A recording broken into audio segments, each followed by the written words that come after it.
Happy you could join us again for another Thursday edition of our program. If you're joining us via DBS Radio, good evening and welcome. We're also broadcasting live on Kyrie FM and various social media platforms.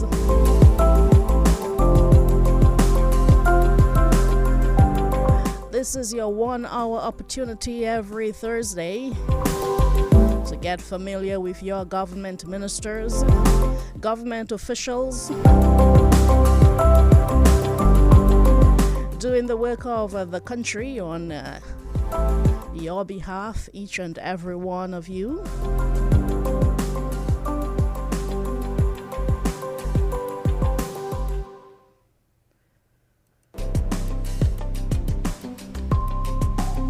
My name is Dion Duran Smith. I'll be with you every Thursday. And tonight I'm joined by the Parliamentary Secretary in the Ministry of Agriculture, Fisheries, Blue and Green Economy. She has specific responsibility for the development of community agro-enterprises.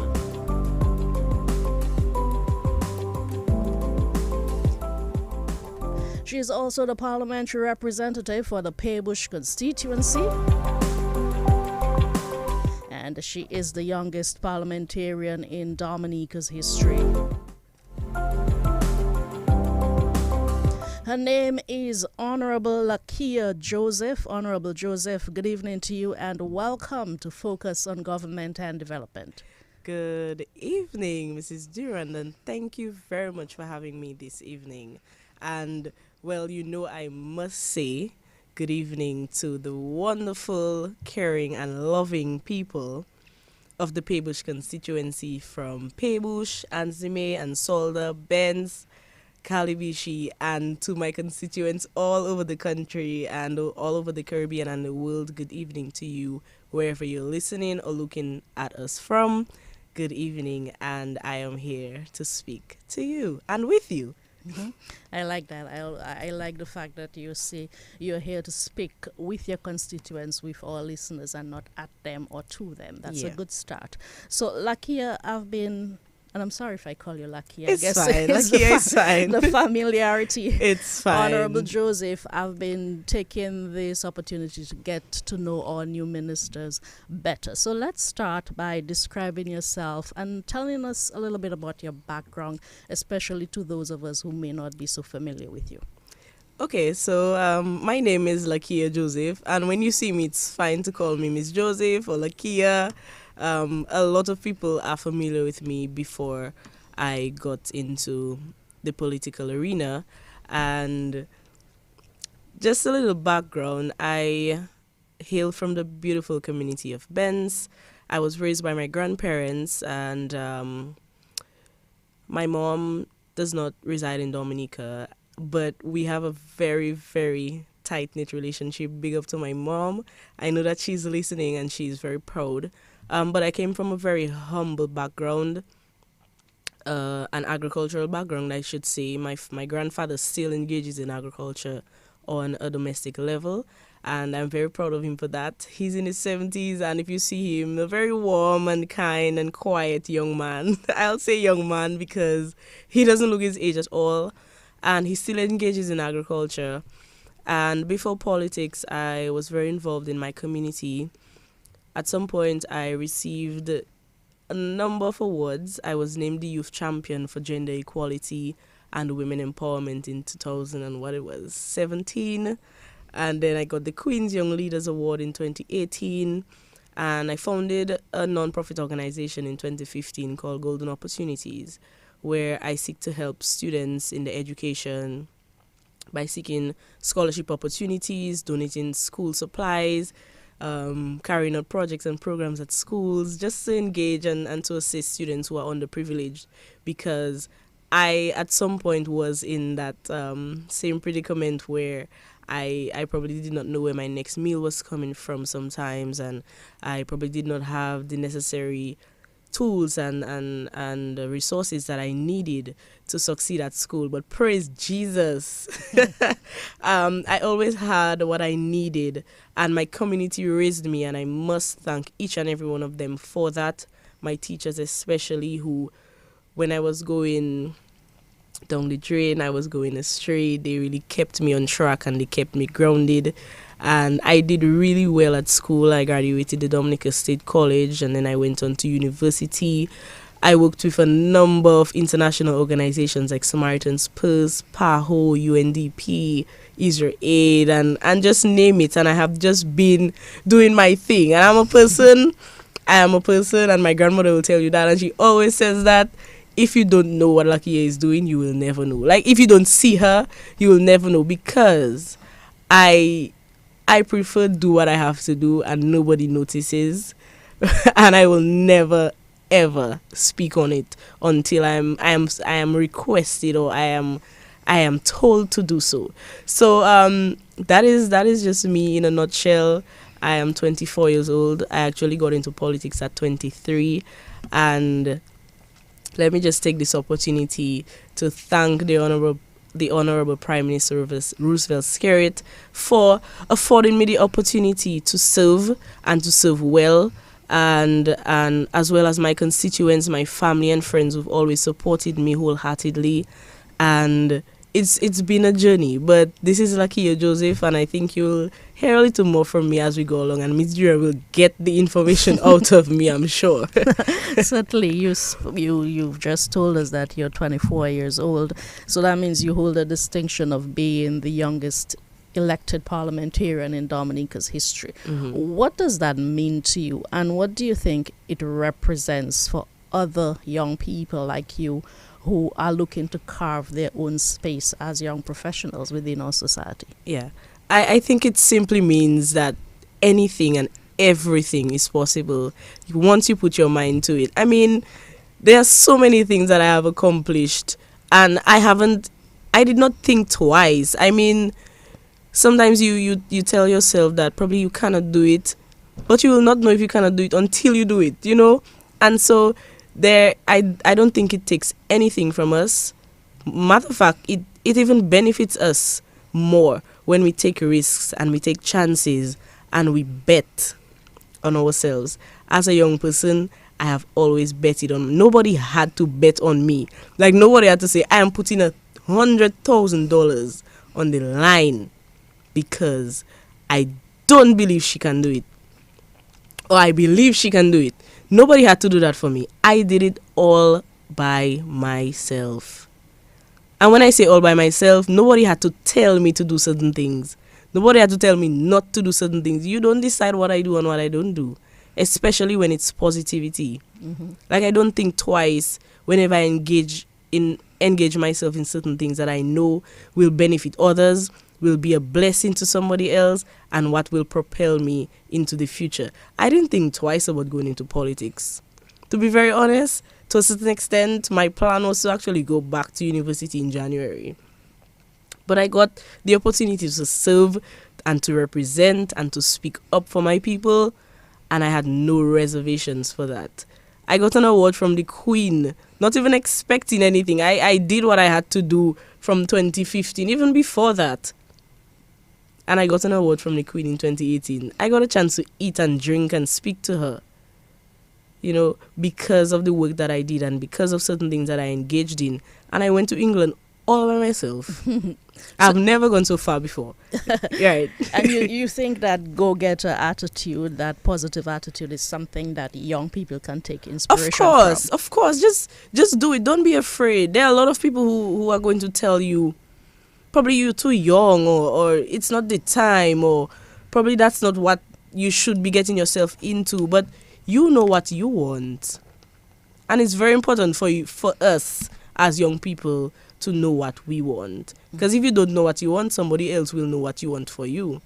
And you will do what that person wants. And we see that happen a lot.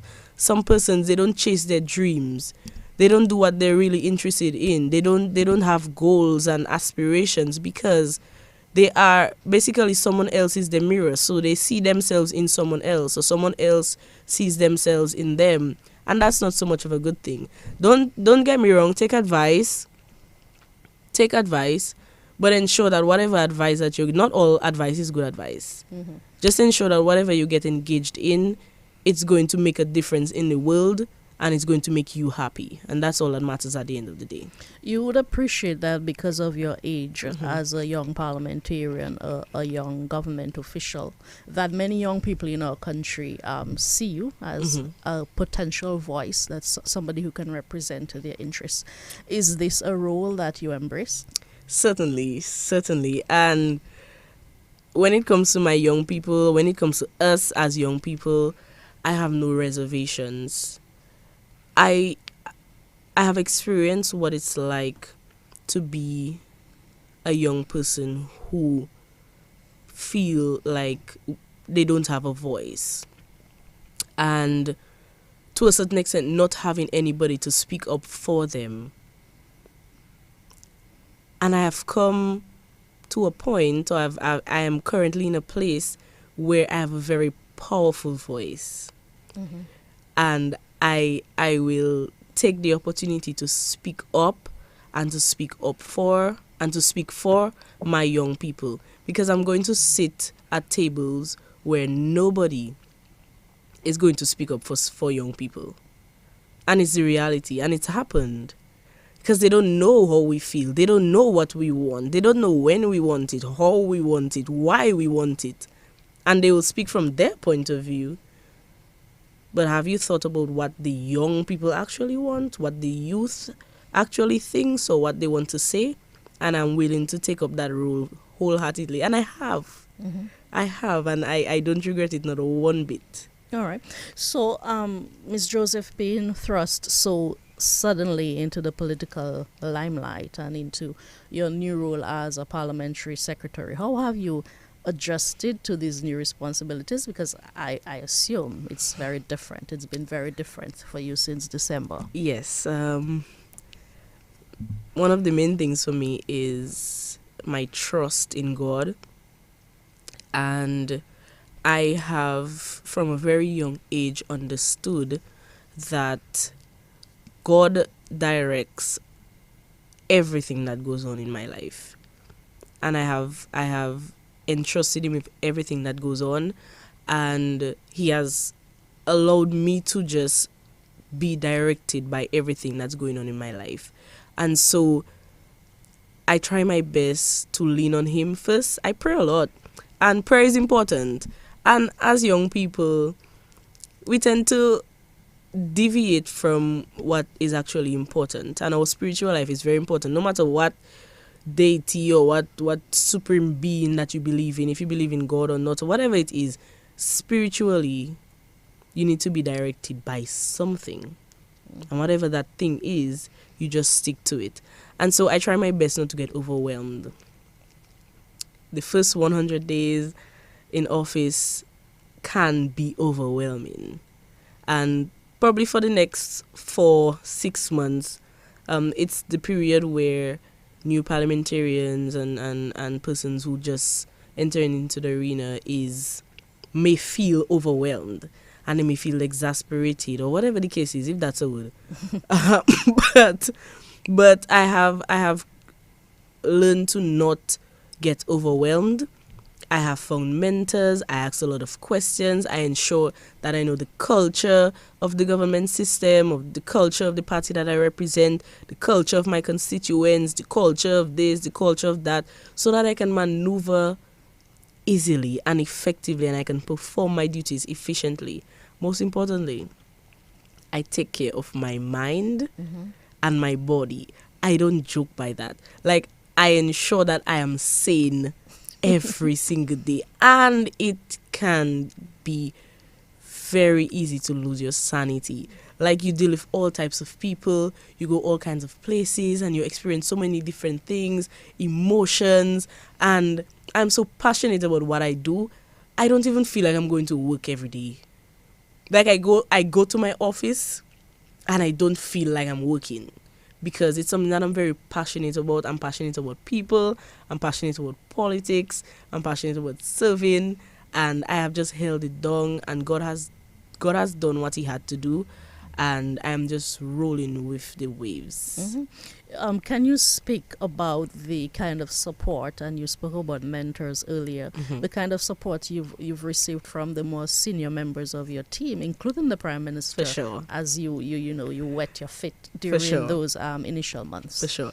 Let me just say that the Prime Minister, the Honorable Roosevelt Skerrit, has been one of my pillars even before politics, and he has been one of my mentors. Big up to my minister, Honorable Roland Royer and Honorable Julian Defoe. They have really supported me as a young female politician, and coming into an arena where, all of us know that politics is a male-dominated field, and it's an elderly male-dominated field, if you get where I'm coming from. And it has been. And we are quickly breaking those barriers, and I am elated to be one of the persons to have contributed to that. And I must say that the elders have really been supporting. They have really been supportive. They have really been a source of motivation and inspiration, and I must thank each and every one of them for that. So the PSAs, our past ministers, Miss Paul for sure, our association members at the constituency level, when you go to the ministries, the amount of support that you get, because it's a lot to take in. It's a lot of information to process. It's a lot of processes to learn, and how to go about doing this and how to go about doing that. And it has been very seamless, I must say. I'm happy to hear that.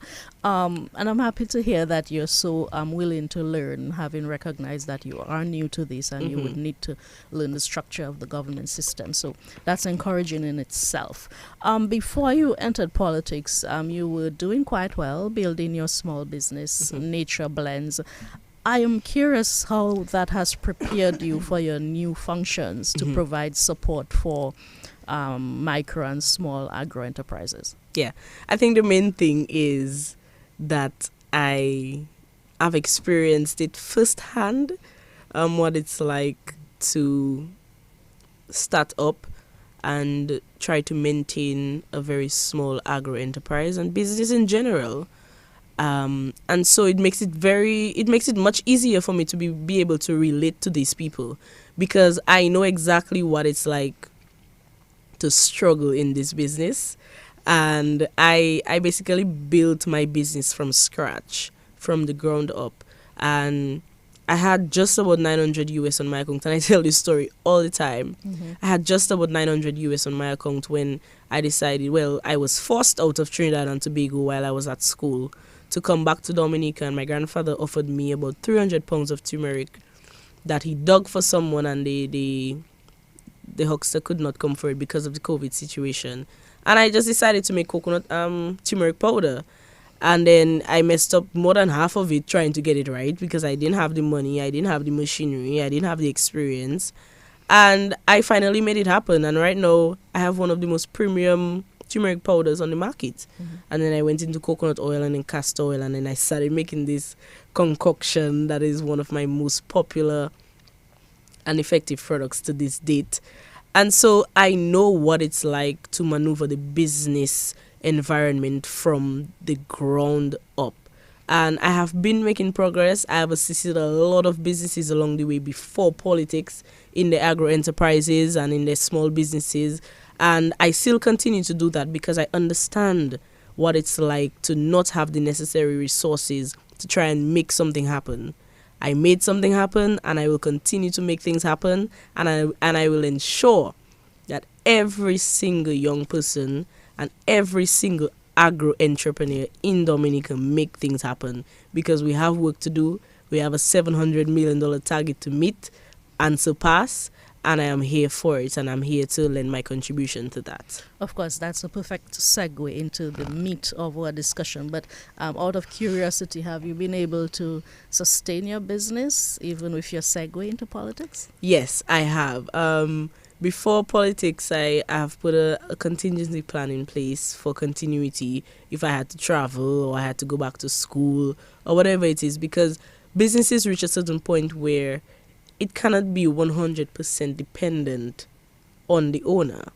And I know all of the processes. I know how to do every single thing in my business. But I had to understand that I needed a team. And I've always had a team. My family is very, very supportive. My grandfather handles all of the production. My grandmother, she's only interested in the money. Sorry to say, but who's bringing coconuts? How much did you bring? Is this worth $1? Is this worth $2? How much money do I have to give? How much money do I have to collect? And she handles that part of it. And I have no issues with that because my grandparents has been, and my mother has been my main supporters from day one. And now that I have my business, and my mother actually handles my business, my Nature Blends business in St. Martin for me. Okay. And so it's a team effort. I actually have a disabled uncle who does most of the coconut production, and he holds it down very well. Big up to Aliyah and Diane and my brand ambassadors Kayla, Michelle, and all the others who pretty much make things look easy for me, and they make my life so much easier because there are so many things that I could have been worrying about that I don't have to worry about at this point in the business, and that makes it so much more comprehensive and simple, and it just makes life so much easier. All right, that's good to know. Okay, so with your specific responsibility, which has been assigned to you in the new government to spearhead the development of agro-enterprises, how are you approaching this assignment? Right. So, firstly, I will just say that agri-business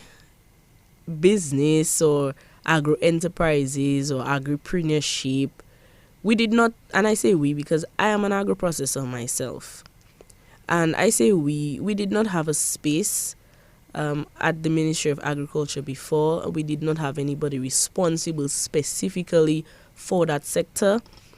And so now that I have basically become the mother of this sector, I take pride in ensuring that I get to know who my agro-processors are. Right? So we have been for quite a few weeks now, probably about more than 5 weeks, 6, probably 8. We have been on a drive to get to know these processes. Mm-hmm. And farmers are a very essential sector in the agro-enterprise industry, and so they play a very pivotal role in agro-processing because they provide us with the raw materials that we need to run our businesses. Like, I need turmeric, and I need moringa, and I need coconuts, and I need castor, and I need this, and I need that. And so we were getting to know who these people are. Like, where are our raw materials coming from? Yeah. And how can we expedite the process of our agro-processors getting those raw materials? Secondly, I have been having conversations with my agro-processors, getting to know where they are, who they are, how they conduct their businesses, where do they get their products from, and I'm just getting a feel of who I am actually representing and how can I help, because the ministry has made provisions for agro-processors, but how do we know who we're going to help if we don't know who they are? And so we have to go and find them, and I have been finding them wherever they are, from the east to the west and up to the north and down to the south. I have just been finding these people, and after which I have decided, or at the ministry level, we have come to the conclusion that we need to get a sense of how do we help these people. Yeah. Even if the funds are available for these people, how are we going to basically multiply those funds? And so that's what we have been on for the past couple of weeks. All right. So like the Honorable Minister said 2 weeks ago, mm-hmm. this process of meeting with the farmers, with the stakeholders, must have taught you something. Mm-hmm. You're learning new things, you're getting new information. Mm-hmm. What are the most pressing needs of young people in particular who are wanting to get into agro-processing? Right. So as we traveled through the different agricultural regions, we have witnessed the very intense involvement of youth in farming, agriculture, fishing, agro-processing. And we paid close attention to the issues that confronted them. And we saw the challenge of access to credit, working capital, land, labor, and markets. And these remain as some of the most, well, and we heard it from all of them, the most common challenges. But two of the most burning issues is they tend to ask us, and they tend to ask themselves, how does my involvement in agriculture mean that I'm going to, or does my involvement in agriculture mean I'm going to go through some of the same challenges as some of the older farmers went through? And will it be profitable? Will I be able to feed and clothe and educate and house my children or my family?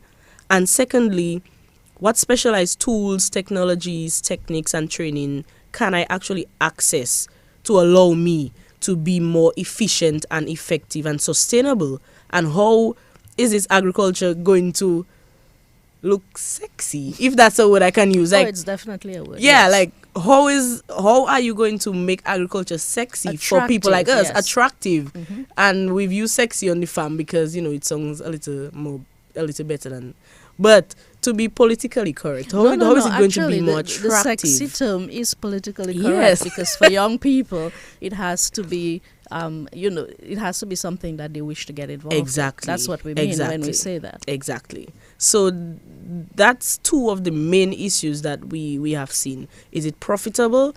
And how am I going to benefit from engaging in agriculture? Mm-hmm. And what are you telling them about how you intend to assist them? Yeah. So for me, I give people my experience all the time. Agriculture is fun. It's something that I am very passionate about. And I will tell you that agriculture actually took myself and my family from a place where we probably could not go to the supermarket and make a proper monthly grocery shopping, mm-hmm. to us being a little more comfortable and a little more free. And it is a source of generating income. It is instilling pride and excitement. And it's basically allowing your youthful, creative energies to flow. Like, in agriculture, there are no boundaries.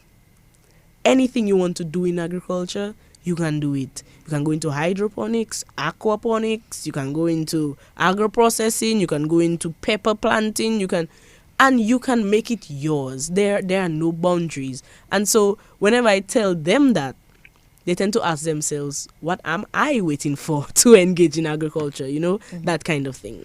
All right. So the ministry is taking some concrete measures. So, for example, in the 2022-2023 national mm-hmm. budget, Prime Minister's carried earmarked $1 million to assist young people to set up their own farm enterprises. Mm-hmm. And I know that the ministry is moving ahead with implementing this. So tell us about this particular initiative. Right. So in the current budget, the Honorable Prime Minister has indicated that, and I quote, the government is determined to leverage the talents and skills of our youth as a game changer for agriculture in Dominica. And going through the different regions and speaking to different people, the ministry has undertaken consultation on the matter before our team came. However, our team has a unique position in that they, and when I say they, I mean, I think my minister, Mr. Roye, Honorable Roye, and the PS Sevre, were founding and active members of the National Association of Youth in Agriculture, which was formed in 2003. And together with several of these past members led by Honorable Minister Roye, we have engaged these adult professionals who are now leaders across the agricultural sector, and we have decided to undertake a media launch of initiatives to reactivate youth participation in agriculture with direct support from the government. And so we'll initiate the request for expression of interest, in which young persons will be able to seek financial support to invest in agriculture and the agricultural enterprises. And it will be they will be invited to express to us the specific areas of interest on a pre-designed form that can be filled out online or in person. They will then indicate the type of investment plan to making a specific area of agriculture, fisheries, or agribusiness, the problem, the challenges, and the opportunities that they are seeking to address or engage in agriculture. And they will let us know exactly where they are and where they intend to be in that media launch. And so we'll basically be relaunching Naya, the National Association of Youth in Agriculture, and we'll bring on the DYBT, the Dominica State College, and mentorship from the Ministry of Agriculture to actually get that comprehensive sense of how do we target these youth, and this is what we're trying to do. And I believe I am excited about it. I am energized. I am ready to work with the youth with this initiative. Okay, so you say you're excited about it. Can you explain to us a little further why you think a structure like Naya will provide the kind of direction for the agriculture sector, specifically targeting young people, that we need at this time? Well, to be very honest, a lot of the challenges that the youth are facing can and will be addressed through the Ministry of Agriculture. And I see a revolution in the ministry. Actually, just about maybe 2 weeks ago, I was brainstorming, and you asked me earlier, why do you enjoy driving alone? And when I drive alone, a lot of my creative juices flow, right? And I get a chance to just be in my own space for driving from Roseau to Benz, or Benz to Roseau for an hour and a half. This idea came to me, and I call it the Let's Grow Initiative. And what that Let's Grow Initiative basically is targeting the young persons, especially involved in backyard farming, because you have to start somewhere. You must start somewhere. And although a lot of the youth, and we see it a lot, they don't have access to the land and to the capital that they need to basically start somewhere. And I understand what it's like to not be able to fund your initiatives so that you can start somewhere. And so what I've decided to do is tap into the agricultural station at 1 Mile, and they're going to provide me with seedlings for the young persons, and we're going to get a chance to grow our own food together. And eventually, when our production increases, we'll be able to take our produce to the supermarkets. We'll be able to package them or vacuum seal them, chop them, and create a basically community economy in agriculture surrounding vegetables and seasonings and basic things for now. And I've seen the interest growing within my youth in the Paybush constituency, and I'm sure as soon as it kicks off officially, we'll see a massive interest among the youth in agriculture. So initiatives like these are what propel the interest of youth in agriculture. So the Let's Grow initiative that you speak of, is it something you intend to start first in Paybush? Yes, that's very correct. All right, so back to Naya, just in summary, you're saying that the ministry intends very soon to relaunch that national program, National Association of Youth in Agriculture. Yeah, so very soon you're going to relaunch this. Yes. And it ties directly to the Prime Minister's initiative for $1 million to fund that kind of activity. Yes. So after Naya is launched and we incorporate all of the necessary stakeholders, the initiative will be developed into a model farm that will be used to promote agriculture, build a business enterprise for the young entrepreneurs, and it will be used as a training ground to nurture and encourage other youth participating in agriculture. Therefore, direct support from the fund will also be extended to individuals who are already farming to address the most critical challenges that they're facing in the agricultural businesses. Honorable Joseph, I remember when the Prime Minister spoke about this initiative, this idea to fund youth enterprise in agriculture. He spoke about high-value crops, and I took that to mean, going in slightly different directions than what we are used to, and producing crops that can be sold at high value to the supermarkets. What are your thoughts on this? Is this the way you see this project going? Yes. So there are a lot of crops that we take for granted that can actually be very profitable to us. So let's take, for example, sweet sop. Sweet sop is a very valuable crop, and sweet sop is one of the areas that I have been speaking to my youth about. And the markets for sweet sop, and there is a young man from St. Vincent and the Grenadines, or Grenada, actually left his government job to plant sweet sop. And after he planted probably over 5,000 trees, right now he cannot even sustain the market, and he cannot even believe the amount of money that he's making from sweet sops. And that is because you can use the leaves, you can use the fruit, you can use the seeds, just name it. And people pay for these kinds of things, and they pay big money for these kinds of things. Cantaloupes, dragon fruits, grapes. We grow grapes in Dominica at the 1 Mile Agricultural Station, and those are the kinds of crops that we really should understand that are high value and can actually propel our agricultural industry in Dominica. So it brings me to a question about the kind of support that will be available from your unit, from your ministry, for youth in terms of providing them with guidance, advice, technical support as to the kind of crops they should get into and the kind of crops that hold much economic promise for them. So the funds that are available will provide a combination of one of the following. So it will either be funding, technical assistance, training and mentorship, which is always available, and it is critical in being successful in agriculture. Mentorship for each qualified participant who shows their interest in this initiative. And we are looking critically at digital tools and apps in agriculture, climate smart technologies, alternative inputs, value addition, I think biotechnology, sustainable production systems, just a host of different initiatives that I think will create a holistic program that we will benefit from, not just in the near future, but in the very distant future, and I think we should take advantage of that. All right. We also, when we talk about youth in agriculture, youth in agro-processing, we say youth.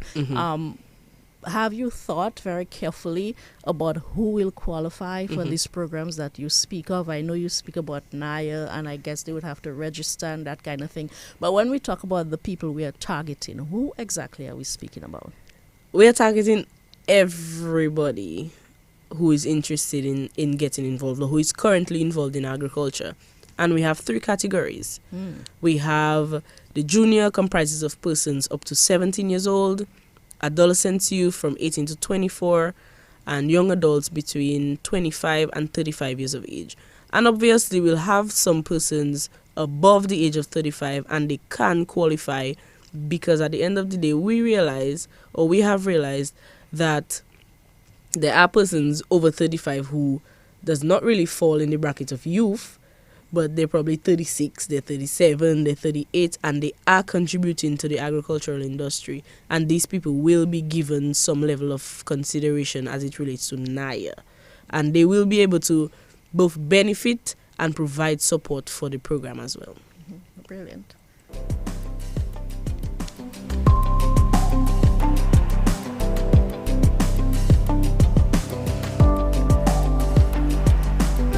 You're tuned in to Focus on Government and Development. We're broadcasting live on DBS Radio, Kyra FM, via various social media platforms. We're happy to have you with us. Our guest is the Honorable Lakia Joseph. She's the Parliamentary Secretary in the Ministry of Agriculture, Fisheries, Blue and Green Economy, with responsibility for the development of community agro-enterprises. Honorable Joseph is also the parliamentary representative for the Paybush constituency, the youngest parliamentarian in the House of Assembly, and clearly very passionate about the agriculture sector and the role that youth can play in its development. The The lines are now open. If you have a question for Honorable Joseph, a comment, you can call 1-800-327-305-432-9744, 448-3281, 448-3279. As she said earlier, she's here to speak with you. You can call in with your concerns, your comments, your recommendations.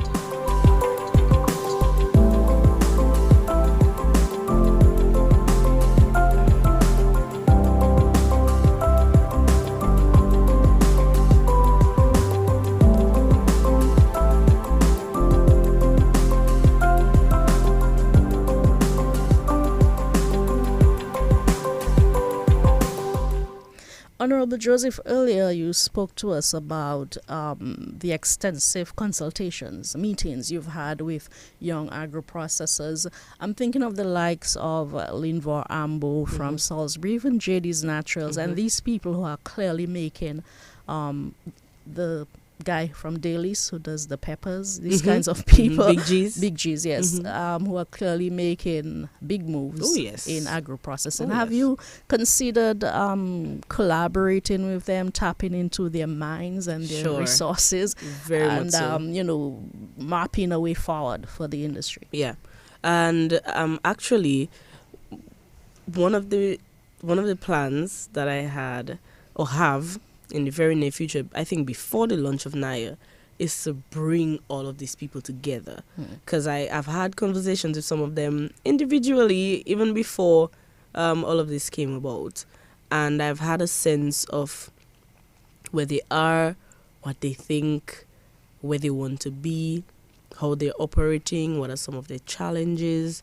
And the plan is to bring these people together. Actually, Big G is off island, but he will be here in April, as he told me, for a consultation with some youth, I believe. But the plan is to bring these people together, and I will be speaking with them as one of them. I will not be speaking as the minister. I'll not be speaking as the person responsible for what they're engaged in. I'll be speaking to one of them. People like Lindell Paris, who does Coco Labelle, and Terry Henry, all of these people, bring them in one space, because I think the world is not ready for what we can do together, or what we're doing individually. So I think we need to come together to actually tell the world that, you know what, we're ready and we're willing, we're passionate about what we do, and we are here to say that we're willing to work together to make this happen. And I think individually we've been doing well, but collectively we could do so much more, and we could do so much better. And I think if we put our heads together as agro-processors, we will surpass that $700 million. And so the plan is, and I have reached out to a few of them, and Terry Henry actually was on one of our farm tours, and I did not get to be on that tour, but I got a sense of what it was like meeting Terry. And also the Minister of Trade met with Terry as well. And the ministry came to the Nature Blends lab to see what's going on. Actually, the lab is under construction as we speak. JD's also indicated to me that her lab is under construction as well. So in the very near future, all of these people will be in one space, and we will get a chance to discuss exactly what is going on in the industry right now and how are we going to take it forward.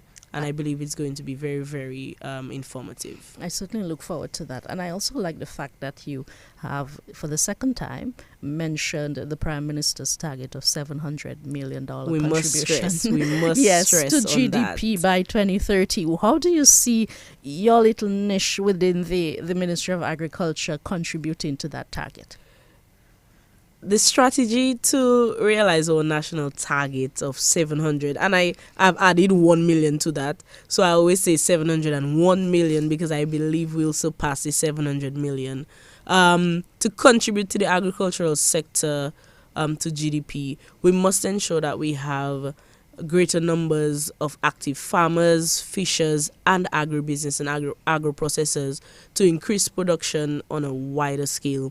because we've noticed that the markets are there, the demand is there, but to a certain extent we cannot sustain our markets.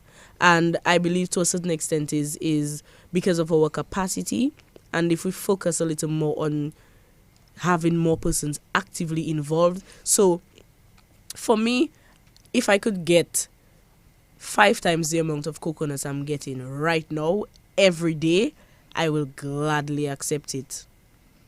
And that hinders my production, because if I'm not getting the amount of coconuts that I need, I cannot make the amount of coconut oil that the market demands, and so I'll not be able to meet the demands of the market. And so we need to have every single player active and involved in exactly what's going on. Also, we need to invest in modern technologies, innovations, and use more digital tools to increase productivity, efficiency, and sustainability, as well as reduce our dependence on food imports. And I cannot stress this enough. We should not be importing a lot of the things that we are importing. Because why? We're producing it. And if we focus more on being less dependent on these imported foods or these imported products, and we place a greater emphasis on producing it here, consuming it here, and exporting it, we'll see what's the word I'm looking for? Radical increase in our agricultural output. And I believe that we need to take this more seriously, because it threatens our national food security, it drains our financial resources, and it's to a certain extent an underuse of our land, our soil, and our water resources, and we need to maximize these elements to ensure that the benefits are seen in the country. Caller, good evening. You're on to Focus on Government and Development. Hello? Hello? Yes? Good night. Good night, sir. Good night to the host and the minister. Good evening. Go ahead, please. Okay. I'm also in the manufacturing. I do herbs, spice, oil. I really appreciate the minister. A lot of things he have been saying. But for me, what I noticed, for the many years I've been in this business, I've been going around the same set of kind of conversation. What I would really want to see happening, I'm not no with disrespect to her, I'd really like to see they really make some serious move into in this industry, because this is a very big business. Spice, oil, herbs, manufacturing. But by the name, my name is Ronnie Harper. I normally do the same thing as you say in the coconut oil. I think in Nature Discount, I saw some of our products there with the cocoa creme, and it's a year product, some other products he sell at Nature Discount, which is owned by Shagon. There's a lot of things I would like to see there too. For instance, there's a young Thomas lady in Marigot who makes the sorrel, package the sorrel. I think it's Pascal Teacher Philip's granddaughter. Now she go all the way to Trinidad to label, to do a designing of a labeling and a bag packaging. Now this is one of the things we could do here. That will help, and I believe that is the area where the government has to come in and train people to design labeling, because I maybe can do a lot of manufacturing, but maybe I'm not qualified. And you still cannot get the right people. You know, there are some little printing shops in Rosewood. You need more up international standards. I think that's one of the government, for instance, they put what? $40 million in the account for small business people. And it's a very long time to get that money. I believe what the government has to do, they were supposed to set up small plants, like on the east, on the north, on the west coast, just like what you see the Japanese do for the fishing industry. They set up fishing bays at the seaport, like small machines that where you could go and bring at least 2 bags of coconut and grind it. You have a lab specialist, like somebody trained to operate it, to handle the equipment. I think that would be better, because up to now, I myself applied to the bank, and let me tell you, man, sometimes, like, how many years now? So that's what I'm saying with she. I do respect what she's saying. She's young, and I don't want to apply too much pressure now. You could imagine Just take a little note of what I'm saying. Today, I'm standing in Roseau, and I saw a gentleman sell one bag of spice, and he makes something like $900 in one That's bag true. of spice. Mm-hmm. And Dominica, we saying we do have resources. Minister, I want you to put things in place. Even the cruise ships that come in there on islands, we're not just marketing the island for the visitors.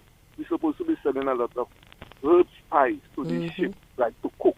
Because these are the most valuable things they use every day on the ship. As for instance, you could dry the celery, dry it, and make it into a powder, like just like how we importing it. And many of the other products.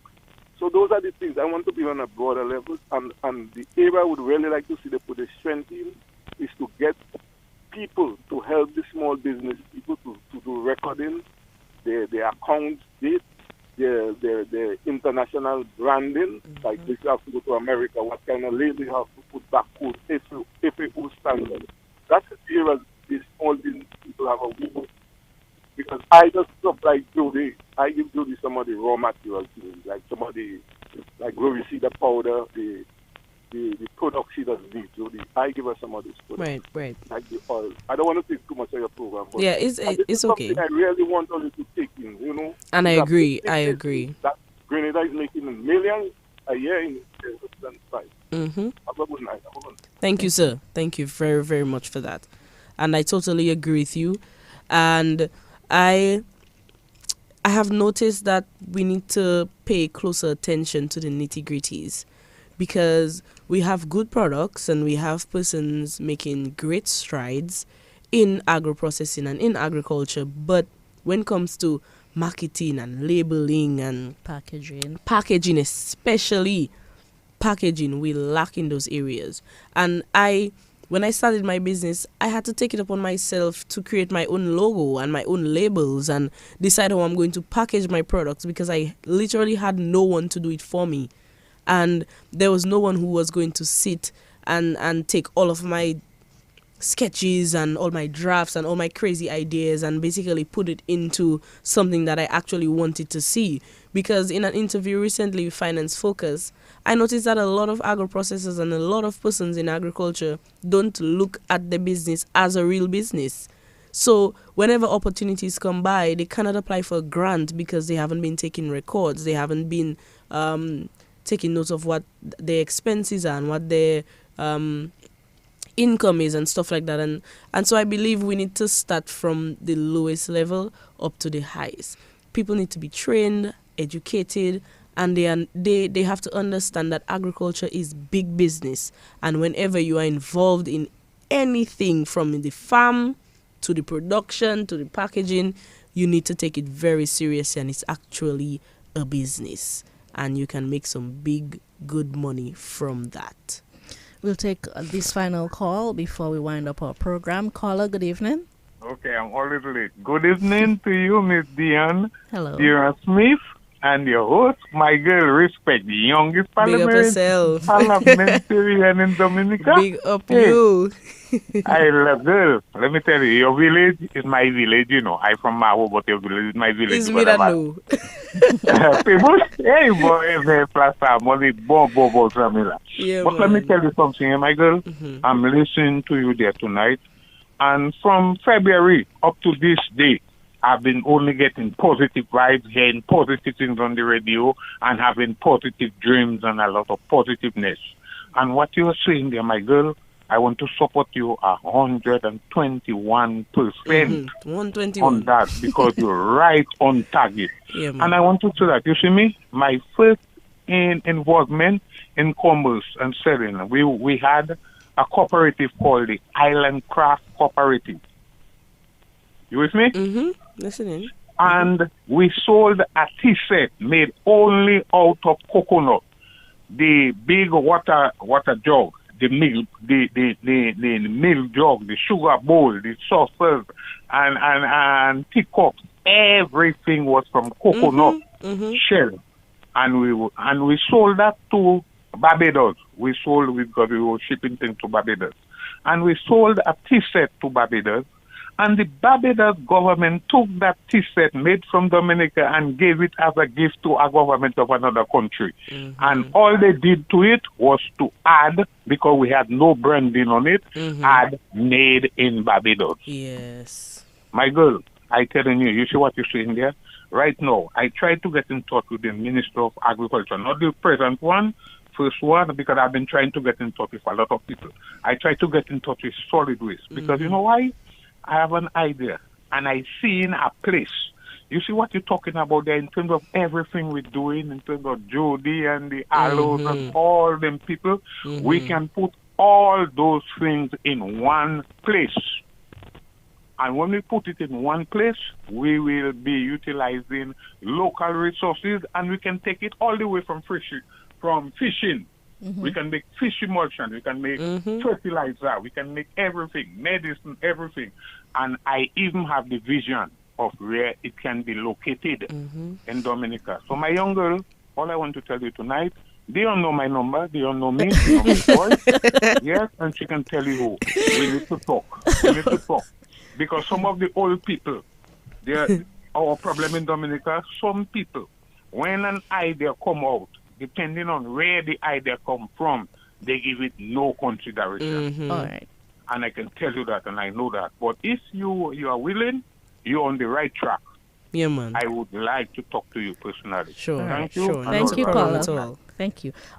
So, Ms. Joseph, as I said, we're winding down our program, and you've gotten from just these two callers, you've gotten quite a few ideas, but you have your own ideas, and you've made that pretty clear in the past hours. I just want us to bring it all together in terms of what we can expect next from you, from your ministry, in terms of empowering our young people and our people in general who wish to get more involved in the agriculture sector, the kind of support they can access, the kind of opportunities that are available, and how you, as the young parliamentary secretary, intend to assist them. Yeah.